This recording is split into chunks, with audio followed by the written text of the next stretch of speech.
है। हाँ, क्यों नहीं, ये घोषित चुनाव आपका एक नमूना है। उसमें पीडीए इसमें सभी जाति के लोगों ने वोट किया। चौहान भी किए हैं, राजभर भी किए हैं। जो बीजेपी के खास वोटर माने जाते थे चौहान और राजभर, जैसे ओम प्रकाश राजभर दावा कर राजभर पे, चौहान पे दारा सिंह चौहान थे, इसकी वजह से कर रहे थे। लेकिन ये इसका मेन मकसद ये रहा है कि चुनाव में सभी जाति के लोगों ने वोट किया, एक तरफा वोट किया। खासकर नमस्कार दोस्तों, मैं रिपोर्टर राहुल आंधी आपके साथ वर्तमान समय साथ मौजूद है डॉक्टर अमरजीत यादव। यादव जी, लगातार आप लोगों ने प्रयास किया कि समाजवादी पार्टी जो प्रत्याशी थे सुधाकर सिंह वो चुनाव जीते और उन्होंने इतनी बड़ी जीत हासिल की है। क्या कहते हैं आप उस पूरी जीत को कैसे देखते हो और 2024 से कैसे रिलेट करेंगे आप? ये जीत जो अप्रत्याशित जीत हुई है, ये सिर्फ सुधाकर सिंह की जीत नहीं, ये घोसी की जनता की जीत है। इसलिए हम घोसी की जनता की जीत बता रहे हैं क्योंकि दारा सिंह चौहान को यही जनता जिताई थी 15 महीने पहले, लेकिन फिर वही जनता ने उनको हराया। उसका हराने का रीज़न ये हुआ कि जब ये सुधाकर सिंह चुनाव में फिर मैदान में आए हैं तो वहाँ बाहरी बनाम यहाँ अस्थायी निवासी घर का लाल सुधाकर, ये बहुत बड़ा इम्पैक्ट किया है। और उसमें बसपा का न लड़ना ये सबसे बड़ा सुधाकर सिंह जी के लिए मतलब वरदान साबित हुआ है।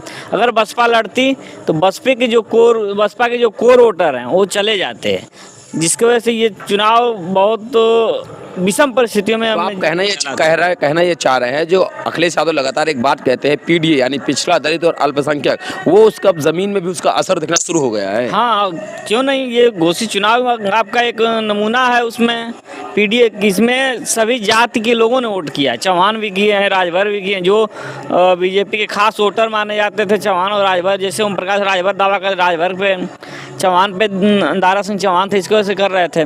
लेकिन ये इसका मेन मकसद ये रहा है कि चुनाव में सभी जाति के लोगों ने वोट किया, एक तरफा वोट किया। खासकर दलित वर्ग के लोगों ने लगभग 80% वोट किया है। भारतीय जनता पार्टी के इतने सारे मंत्री गांव-गांव, गली-गली, खेतों तक भटक रहे थे, उसका असर दिखा कि नहीं?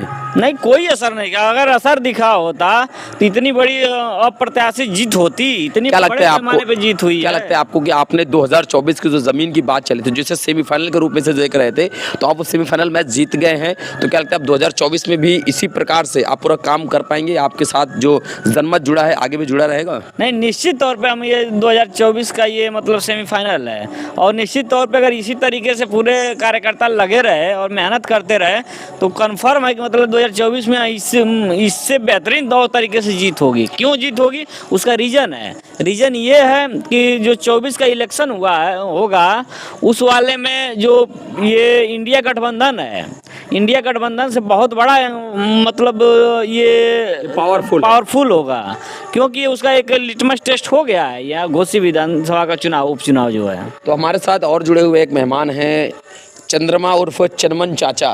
तो क्या कहना है, आप समाजवादी पार्टी के जो प्रत्याशी जीते हैं, आप इसे कैसे देखते हैं? हम सबसे पहले तो आपको चैनल को बहुत बहुत बधाई, देखने वाले सभी श्रोता बंधुओं को। यह जीत घोसी की जनता की जीत है।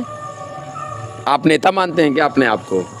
नहीं, मैं यहाँ के एक नागरिक हूँ। एक नागरिक होने के नाते आपने अपना मत दिया था खुलकर? हाँ, मैंने अपना मत दिया था ये घोसी के विकास के लिए, घोसी की जनता के लिए। तो आप किसके सपोर्ट में थे, सुधाकर सिंह के साथ या दारा सिंह के साथ? ये हमारे ग्राम सभा में सबसे ज़्यादा काम अगर किसी विधायक कोई नेता किया तो सुधाकर सिंह जी किए। हम विकास के नाम पर वोट किए थे। तो दोस्तों, हमारे साथ जुड़े हुए थे डॉक्टर अमरजीत यादव जी, और दूसरी तरफ से चनमन चाचा। इस क्षेत्र में चनमन चाचा हैं और लगातार यहाँ के जितने भी लोग हैं, लोगों ने बढ़ चढ़कर हिस्सा लिया। राजभर से जितनी ज़्यादा उम्मीद नहीं थी, उससे ज़्यादा राजभरों ने भी मतदान सुधाकर सिंह के खाते में किया। उसका परिणाम ये रहा कि जब आज ईवीएम खुली तो उसका असर भी दिखाई पड़ा। बहुत धन्यवाद।